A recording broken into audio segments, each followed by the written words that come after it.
Hello everyone, Matthew Watkins back again with another video, and it's time for a new series on this channel. As you may know, I've got a fair bit of sporting interest, mainly American sports, Rugby League, Motorsport and Wrestling, if you class that as sports. For a big chunk of this series, we're really going to be talking about American sports here. And we can't obviously get it over here, obviously, that's how I do watch it, and loads of people across the country do watch it, particularly the NFL and the NBA.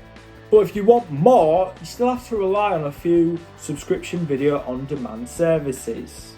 In this series, I'm going to be looking at some of the various online streaming services and telling you how I think they should improve. These will be list videos, yes. The number of picks vary because some of them I can barely think of 5, I can only think of 3, I can think of more than 5. So it depends on from episode to episode. Keep in mind, I also absolutely love these services. I really do. I really love them. But I'd be lying if there was bits that kind of frustrate me a little bit, or just some areas that I do think need to improve. Don't forget, as always, this is my opinion. You can agree with me, you can disagree with me, you're welcome to. To kick off this series, it's going to be ESPN Player.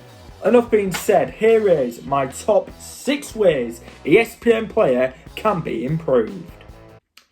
Number 6, a full schedule for the 24/7 channels. On ESPN Player now you can get 24/7 access to ESPN's collegiate sports networks. Those are ESPNU, obviously, the one that started it all, the SEC network, and obviously the newest one, ACC network. And if you're in other areas, you can also get MLB Network from Major League Baseball. Sadly, the UK is not one of them. And it's pretty awesome to have them, if I'm being totally honest. Though I wish we did have MLB Network in the UK, I mean, come on. However, it does show what show is on, like what's on now, like whether it's an old game. Obviously, maybe a bit more detail, but I would prefer definitely if they had more of a, like what's on next, what's to come, like if it's just of the day, that would be nice, like a little program guide, for example. And that would be really nice, just a full TV listen, so I don't have to go to one of the websites just to know what's going to be on next. I mean, we can get this with NFL Game Pass, we can kind of get a little bit with NBA League Pass as well, which is really good. We get it even more so with NBA League Pass, with the NBA TV International. And we get it with WWE Network. Even though it's for that day, but hey, it's still better than what we're getting on ESPN Player. Number 5. NBA G League, the MLS, the CFL and non-ESPN college football. Now keep in mind as well that a lot of these will be content related. And well, I thought I'd put all the sports leagues that I'd like to see on ESPN Player all in one entry. Obviously there'll be a lot of rights restrictions preventing it. Some of the stuff from being on ESPN Player, because obviously a lot of it is content that ESPN owns the international broadcast rights to, barring MLB Network of course, and the MLB and the NHL. But there is some that honestly I wish they honestly broadcast on ESPN Player. I'm going to start with the NBA G League. Obviously you can get the games that are on ESPNU live. You can't get them on demand sadly, but you can get them live. Mainly it's just the games that are on ESPN Plus, which I think with Tuesday, Wednesday and Thursday games. Obviously some games from the Winter Showcase, what they do in December and January. And obviously I think some playoff games, I'm not sure, but the USL's got it figured out, like for us international folk. If we want to watch them games, we can watch them live and free on YouTube for us folk here in countries like the UK, and that's how I watch the Red Bulls too. And I would honestly, I'll be honest, if it's not on ESPN Player, I'd like to see those games on ESPN Plus be available on YouTube or Facebook or even on NBAGleague.com. There's something so us international fans aren't forced to miss out. Speaking of soccer, like I said about the USL, well, speaking of soccer, no, the USL isn't one of them, but the MLS is. Since that is the only major US sports league that currently does not have an international streaming service for international fans. Obviously over here we've got games on Sky and Premier Sports, that's Free Sports, mainly Free Sports, as well as Sky obviously. But I honestly do feel that obviously it's a gap in the market because not every game is broadcast. Obviously, we're going to get every game of the MLS's back tournament. What happens when things get back to normal? They've got the time for when things get back to normal. It won't be this year, but from 2021 onwards, I would like to see. We'll love to have that option. They have the NWSL, but obviously ESPN owns the international rights to some of that. But I would like to definitely see, the MLS on here as well. The next two are quite long shots, even more long shots. I think it's even longer. The CFL, there's a good chance because obviously ESPN International, I believe, still holds the international distribution rights to the CFL. But apparently, the deal with BT does prevent ESPN Player from broadcasting it. But it didn't happen for the XFL. And when I was watching the XFL, I was often thinking, because we was getting games on ESPN Player and games on BT Sport, and obviously BT was going to air every game live, but then they ended up not doing that. I'm not getting into because the league thought the league hasn't gone under yet. But I remember thinking, I wish I had this option with the CFL. We can't get CFL Game Pass over here. Their streaming service. So ESPN Player could fill the void. Obviously, with all the rights restrictions, everything might be preventing it. But still. Alright, speaking of long shots, this one is a real long shot as well to conclude this. And it's college football and basketball games that aren't on, I mean even hockey as well, ice hockey, that isn't on ESPN networks. Stuff that's on Fox in particular. NBC's all covered, except for hockey. But mainly college football, that's on that's on Fox, shall I say, on the Fox networks, CBS Sports Network. No, NBC's covered, and obviously I've got Pac-12 network. That's fine. Obviously Big Ten networks under the Fox banner. This one really is the long shot, because obviously the games that are on ESPN Player, ESPN owns the international distribution rights to, like I said. And obviously there's games on CBS as well on BT Sports, for the games that are on the big CBS, so the SEC package. There is big games on Fox that we can't get. There are games on on the CBS Sports Network. I won't say they're the biggest games, but there's a couple of bowl games that we still can't get. NBC were covered anyway because the Notre Dame games we can get through NBC Sports Gold International, that's covered. But it's mainly the Fox games that we can't get legally. Particularly the Fox games, as the Fox games obviously, you do get some quite pretty big games on Fox. And including the Red River Rivalry, a couple of bowl games. Obviously a lot of the big ones are on ESPN, but I hate to miss out on some of these big games because I can't watch these legally. If this can't happen, I'd like to see, I think CBS All Access, if it includes sports and the college football that's on CBS Sports Network can be covered. Obviously the basketball as well included. I think CBS All Access is coming to the UK, I believe. I'll give you an update. I'll let you know if it does.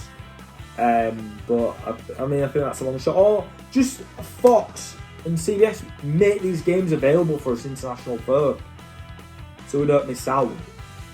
Number 4, ESPN Goal Line on demand. Right, I don't know really what happened with this one, but sometime last season, ESPN Player stopped making Goal Line available on demand. Obviously, you could watch it live, and I'll be honest, I'm not sure if I can stay up as much as I did towards the end of the season, when obviously I felt I couldn't really catch these games on demand. I don't think I can every week, but I enjoy having the option that, hey, I don't have to stay up while 4 a.m. Goal Line is why I got ESPN Play back in the first place. I didn't have it for a while because it was just, I was wanting to watch Goal Line, and it wasn't on there. It is now. We have a college football season this year, it'll be the third year, I believe it's on ESPN Player. In that first season, until partway through in the second season, for some reason, we was able to watch it on demand. For some reason, they stopped. I hope they can fix it for this season. For whatever reason that, obviously we couldn't get Goal Line. Hopefully we can watch it up until, because I'm not sure again, I can stay up while 4 a.m. every Saturday for it. Number 3, studio shows. Right, when ESPN Player relaunched in February of last year, we was promised a fair bit of studio programming from ESPN, including Get Up and First Take. Obviously, we've got Around the Horn and PTI. We've got a version of Sports Centre, but I would really like to see more than the 15-minute version, but that's more an ESPN problem. It's obviously the rights restrictions. I would love to go a version of Sports Centre. I just want like the ones you get in the States, but obviously massive rights restrictions that can prevent that, which I knew that was going to be a long shot, sadly. But we were promised Get Up and First Take. We've got The Jump. We've got ESPN FC. I would like to have Get Up and First Take. Obviously, we know the reason why not. Because obviously rights restrictions, and I would prefer NFL Live as well, if possible. If we've got The Jump, we might as well try and get NFL Live while we're at it. You know what I mean? I wouldn't mind NFL Live. I don't mind NFL Talk Access on NFL Network. I'm not a big fan of Pro Football Talk. I'm not going to say that here. I'm not a big fan of Pro Football Talk, if I'm honest. But I don't mind T8. But I'd absolutely love NFL Live. I would love to have NFL Live again. Number 2, the ability to download games for offline viewing on smartphones and tablets. Right, I know there's obviously VODs available for offline viewing, such as the documentaries that are on there, the ESPN films, think of a few classic games, obviously the 60 library as well, it's on there, but we've got to complete it. We've got to complete it, haven't we, with games being able to, if possible, obviously, and even the studio shows. It'd be nice to watch Around the Horn and PTI and Sports Centre. If I was on a long journey or something on my iPad, I'd love to be able to watch stuff without needing an internet connection. Obviously, you would if it was live, but if I want to watch ESPN, Around the Horn or Sports Centre or FC, I'd like to watch that and be able to watch it without a connection to the internet. Obviously, to download it, it's like I can just watch it in the car, watch it on a train, I can watch it on a plane, you know what I mean? And the number one thing I think ESPN Player does need to improve on is smart TV / connected device apps. Right, they have experimented with smart TV apps in the past, but I would like to see them return to that. At the moment, if you want to watch on your big screen TV, you either need an Apple TV to watch it with AirPlay, you need a Chromecast, or connect your computer to the TV. I would prefer, personally, PS4 and Xbox app. Or, just maybe a bit selfish here, a smart TV app. So I've heard they are a bit more environmentally friendly. I'm not here to be an environmentalist, but it is more environmentally friendly if you use a smart TV over your console. And being selfish here, we've got a Hitachi Smart TV here, 2016 model. I would like to use that and not use the browser. I'd like to have an app. I'm sure a lot of people would. I'm sure it would make things a damn sight easier when you're using the web browser. I'm connected it to the telly. Obviously, I don't mind using it through AirPlay. I don't have an Apple TV down here. I do have an Apple TV, but it's just not down here. And I have to bring it down and set it up with me. But personally, I think most likely option would definitely be an Xbox or PS4 app. I would like definitely an Xbox app, but I wouldn't mind a PS4 or Smart TV app as well. And that is the top 6 ways I think ESPN Player should improve. That is pretty much my ESPN Player wish list. I mean, few of them I think are a long shot, but still, this is my wish list. And it's not essential, but if you want to make it just that little bit better, it's there. What do you think of my wish list? What are your picks for ESPN Player? What do you think they should improve if you've got ESPN Player? Let me know down in the comments section below. Be sure to drop a like on this video if you've enjoyed it. If you haven't, fair enough, no hard feelings, drop a dislike. So if you like what you see, you want some more, you want to know when the rest of the series is, be sure to click that subscribe button and turn on notifications so you know whenever the hell I post next. Be sure to tell your friends how much of a great YouTuber I am. And as always, to follow me on Twitter at Hawkins_MattUS and on Instagram at BigMattHawk18. As always though, remember, if you need some cheer, have no fear, Big Matt Hawk is here.